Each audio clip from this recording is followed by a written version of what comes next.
Today I'd like to welcome Richard Fenning, CEO of Control Risk, to the studio. Richard, thank you for joining us pleasure. Today. Thank you. Appreciate it. So Richard, I recently completed reading the Control Risk International Business Attitudes to Corruption Survey for 2015/2016, which is available via download from the Control Risk website. So Richard, from a field perspective, I found it extremely resonating. And I was just wondering, how many years has Control Risks conducted this survey, and what's the primary purpose?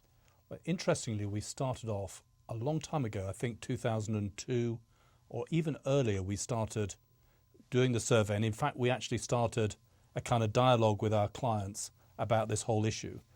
And just as an indication of how things have come, when we first kicked off, we were receiving what can only be described as hate mail from people saying, what on earth are you doing talking about this subject in public?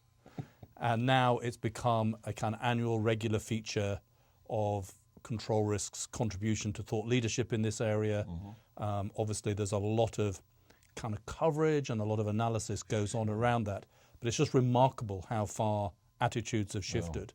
People are saying to us, really, you shouldn't be talking about this. This is one of those dirty secrets that's best left well alone. People like you shouldn't be raising this issue.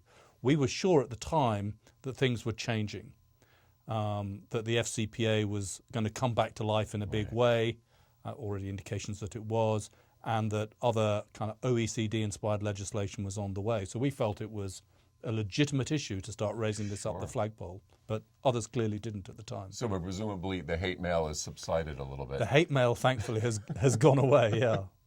Well, and I imagine you're a difficult person to surprise, but what do you see as the biggest changes from 2015/16 to the prior year surveys? And was there anything that surprised you? I think I'm surprised that people in their responses to the survey are demonstrating some optimism. Okay.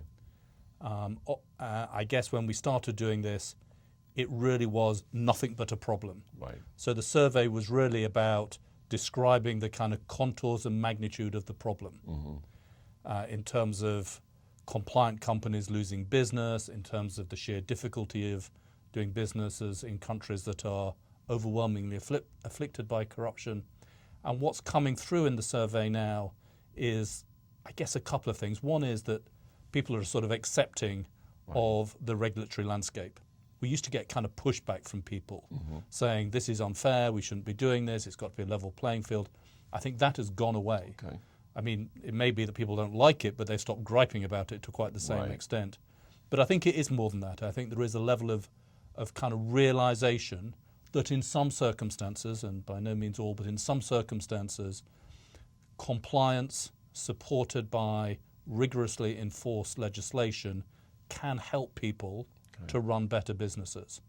That sounds a little bit of motherhood and apple pie, I appreciate, and there is a whole world of pain still out there. Sure. So I think what we're seeing is some shafts of light rather than a sort of universal change in people's opinions, but I think the numbers of shafts of light have surprised us.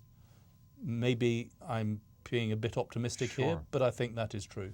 And it sounds like that light is about embedding compliance at the level of strategy, not just a bolt-on cost of doing business. Yes.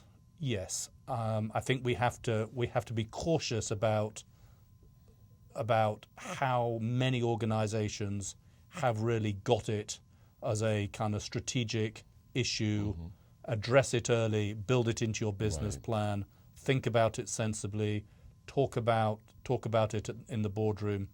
I think those companies are still fairly rare. Okay. I think there's a lot of companies, if I'm honest, who will say they do that. Right. My anecdotal, kind of non-scientific experience would suggest that still relatively few people who will take it in that way as such a major strategic issue. Well, you spoke about regulation, and in 2015, we had some interesting regulatory developments in the US and UK. We had the first DPA in the UK and the Yates memo here in the United States. and the DOJ recently hired a compliance expert. So in the context of your findings, what challenges do you see lie ahead for 2016? And I know this is a general question, but where do you see the areas of risk that still need better addressing at the multinational level? So I think there's a few things. I think certainly from a kind of regulatory point of view, the whole FCPA issue, the Yates memo, what's happening in the UK, I think that's increasingly well understood, accepted, and I think a lot of the pushback that certainly arose amongst international companies when the British Bribery Act first came into effect, I think a lot of that has subsided. Okay. So I think everybody understands that there are regulators on both sides of the Atlantic who are on the front foot. Right. Underfunding issues in the UK continue, much less so here in the United States, but I think people understand the kind of direction of travel certainly in the UK, and I would extend that to the EU probably as well, and certainly obviously here in the US. I think the big area of risk is the fact that the rest of the world has jumped on the bandwagon in terms of anti-bribery, anti-corruption legislations, initiatives. In fact, I can barely think of a country that doesn't have one going. Right. The issue is they are done for a whole variety of reasons. Some of them legitimately to make doing business in these countries easier, to help make sure that money that is designated for public works doesn't go astray. Right. All of the kind of the better angels of people's nature. But there's also a lot of highly politicized anti-corruption initiatives going on in the world that are really used as kind of power tools for people to kind of drag power to one particular faction or the other. And the risk area in 2016, the real risk area, will be people misreading the landscape in these countries where anti-corruption legislation is either having life breathed into it or new initiatives are being set up.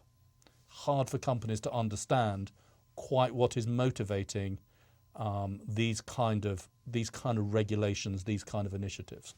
And what difference will that make to the multinational in terms of reading that correctly? The big risk is that they blunder into something that they don't entirely understand, that isn't really about corruption, it's about power. Okay. And how power is being exercised in a particular country. And understanding why they suddenly may find themselves caught up in something in which the law may be applied in a unusual fashion, and they just haven't really and that's where a purely legalistic approach to compliance is never going to be sufficient. It's about understanding what is motivating these things to happen, and how can you make sure that you've got your kind of intelligence antennae up and alert to make sure that you don't become the unwitting participant in somebody else's power politics. Interesting. Well, thank you for your time today. We'll look forward to continuing the conversation. Terrific. Thank you. Thank you.